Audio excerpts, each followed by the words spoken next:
Hello and welcome to the Stronghold Digital Mining Daily Update. Today's Thursday, March 7th, 2024.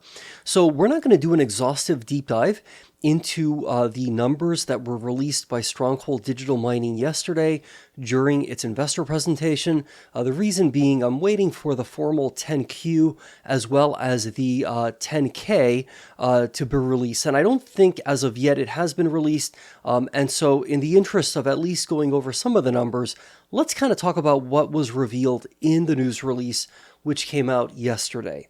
So first and foremost, achieved approximately 3.8 exahash of actual hash rate on installed hash rate capacity of 4.1 exahash following the installation of 5,000 recently purchased Bitcoin miners. Okay, so one of the questions that I had going into this investor presentation was to get a better sense of, what sort of like the status was of these 5,000 newer Bitcoin mining machines that Stronghold Digital Mining purchased late last year for delivery now in January of 2024. Hey, did we receive them? Have they been installed? Like, what's going on? This answers that question. It also provides what I believe is an interesting insight, which I perhaps hadn't quite fully grasped, at least maybe not fully in the past. So we have 4.1 exahash of what appear to be like Bitcoin mining machines. So like if you add up all the exahash of all the Bitcoin mining machines that we have installed, both right cumulatively at Scrubgrass and at Panther Creek, it adds up to 4.1 exahash. Now, when we talk about achieving approximately 3.8 exahash of actual hash rate, right, on that installed hash rate capacity of 4.1 exahash, I think that's a reference to, hey, how much uptime are we getting with these machines? How much actual hashing, like what kind of like hash rate are we actually getting from running the machines that we are getting? And bear in mind, right, back in October of 2023, Stronghold Digital Mining entered into a managed services agreement with Frontier Mining so that, Frontier could lend their expertise as it relates to really, getting the uptime much higher for the data centers, both at Scrubgrass and at Panther Creek, and to really sort of like hopefully, right, like help these Bitcoin mining machines do the most that they could do. So I'm very encouraged to see that, hey, we've got about 4.1 exahash of Bitcoin mining machines that are installed. Hey, in terms of like our actual hash rate on that installed 4.1 exahash capacity, we're up to about 3.8 exahash. That is pretty darn close to 100% practically, right? I don't know that you ever get to 100%, never say never, but to the extent that we can keep closing that gap, I think that's a good thing because needless to say, if you've got the machines and they're energized, well, you want them to be hashing, right? Because that's how they generate revenue for Stronghold Digital Mining. So from my perspective, that first bullet point, it makes sense. I get what's being talked about, and hopefully this makes sense to all of us now, right? So this is really good news. Second, current energized slots in existing Stronghold data centers have the capacity to support over 7 exahash of hash rate. So this is where things start to get interesting, all right? I'm going to just keep reading verbatim here. Stronghold believes it has the unique opportunity to significantly increase its hash rate capacity within its existing infrastructure and is evaluating options to accomplish this, including through its existing miner purchase option with Canaan, additional Bitcoin miner replacements, expansion of Bitcoin mining agreements, and other strategic opportunities. So let's do just a tiny bit of math, and we'll do it together. I'm going to load the calculator app here, and what I'm going to do is, and you can follow along using your smartphone, or if you have an actual calculator handy, whatever the case may be. We have what I believe has been previously disclosed to be data centers that cumulatively are energized to the tune of, let's say, about 130 megawatts, okay? So let's just say 130 million watts, okay? So when we divide 130 million watts by the, let's call it the efficiency rate of newer Bitcoin mining machines, and we've done this exercise before, so if this sounds a little bit familiar, that's why. Hey, so what number do you want to use? If we use, say, an S21, something in that category, maybe even something similar to a Canaan, A1466, if I'm not mistaken, or is it 36? All these different code numbers, I get tripped up sometimes. But we're basically talking about efficiencies that are in the, 20 to like 15 to 20 range, okay? If we were to just split the difference, let's just call it like 17 joules per terahash, okay? And that, a joule is essentially a watt without getting into the science of it. Let's just call it a watt, right? So if we divide 130 million watts of data center capacity, right? We divide that by 17. That essentially gives us a 7.6 exahash, like hash rate capacity, so to speak. To be more specific, it's like 7,647,058,000, or rather 58, for lack of a better way to describe it, like exahash, okay? Again, I don't want to get too deep into the numbers, into the math, and get into the minutia of this. The point is, these numbers check out. I think that's what I'm ultimately trying to say. You read a news release, you're like, hey, is any of this true? Does it make sense? Is there any factual, like mathematical basis through which one can say, hey, yeah, this makes sense?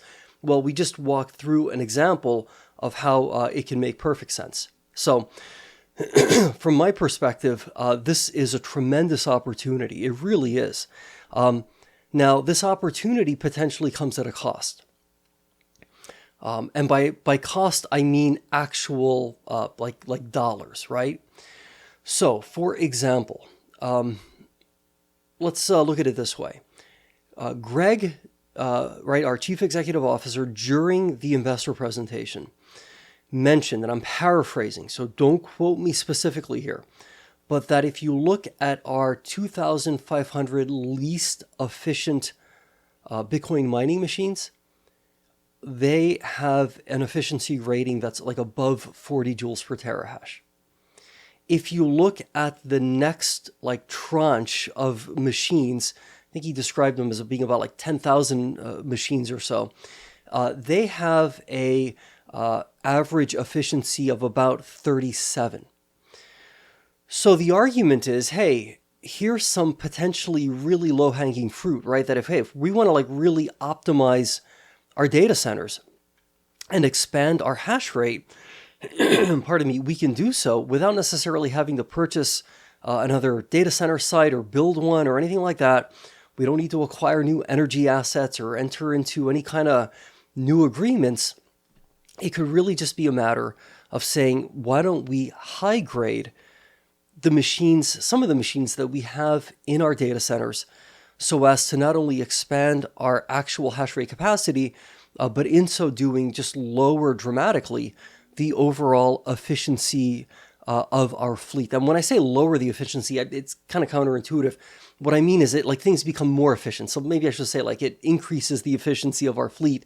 But by lowering it, what I mean is that we're going, say, from an average right now of about 32 joules per terahash, we could go like well below that, right? Simply by taking some steps to high grade our fleet. So, that makes it look at it makes sense to me. And I'm going to circle back to that in a moment. But that makes a lot of sense to me. Okay, let's move on to the next bullet point. Okay, next. So Stronghold executed an electricity sales and purchase agreement or agreements with Champion Energy Services, which is basically part of a company called Calpine. And Stronghold, I'm reading here, Stronghold expects the ESPA, which is sort of the acronym for this agreement, to provide a flexible source of power to the Scrubgrass and Panther Creek data centers at a cost that the company independently estimates will be approximately $10 to $12 $10 to $12 per megawatt hour. Okay. And that includes all, random charges, taxes. And then you add on to that, I believe, the cost of wholesale power, assuming prices range from $10 to $40 a megawatt hour. The company believes that extended periods of low power pricing, especially in shoulder months, and I'll explain what that means in a moment, will yield the opportunity to import power to reduce the overall cost of power. Okay.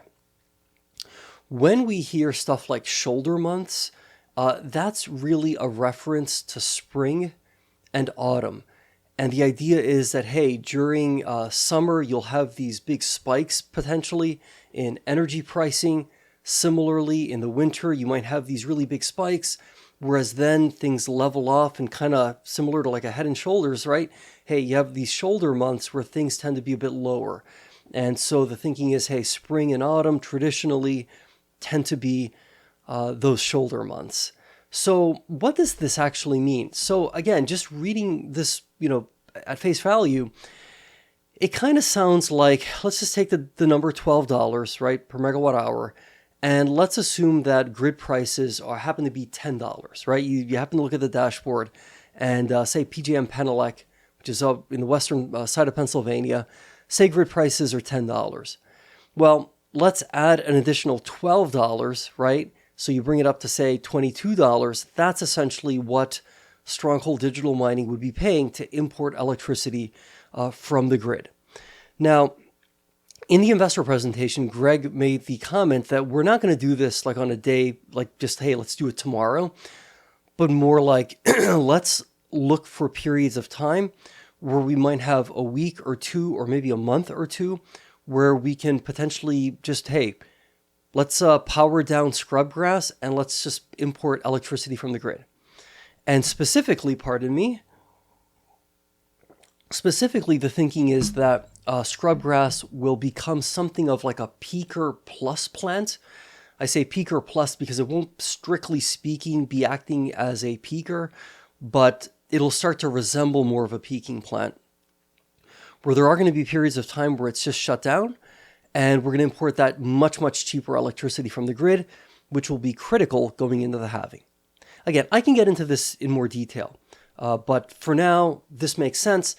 The reason why it says assuming price ranges from like roughly $10 to $40 a megawatt hour in terms of, I'm assuming that means like wholesale pricing, you have to bear in mind that like if electricity pricing is much higher than that, it just makes more sense for us to just produce our own electricity. See what I mean? So this would really only be taking effect if you've got, wholesale power prices, let's call them grid prices, that are going to be, say, like below $30, $40 a megawatt hour. Okay. All right. Next. Scrubgrass plant carbon capture project is registered on the Puro Carbon Registry in late February. That is phenomenal.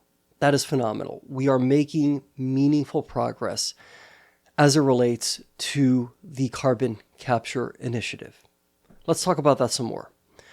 Now, as we already know, we had some estimates, right, that were provided back in December of last year as to how much a carbolith could potentially cost.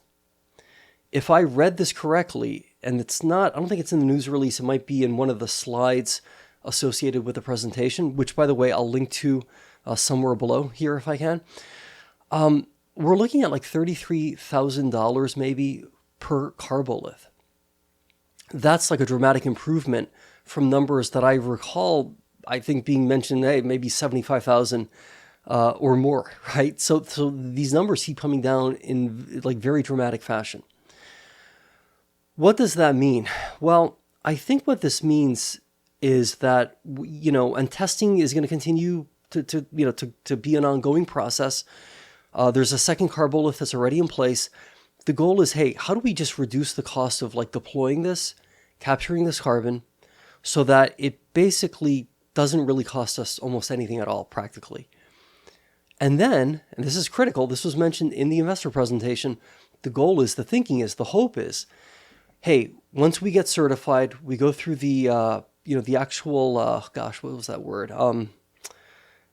gosh, it's like an auditing process of sorts, just to confirm, hey, this is how much carbon's being captured.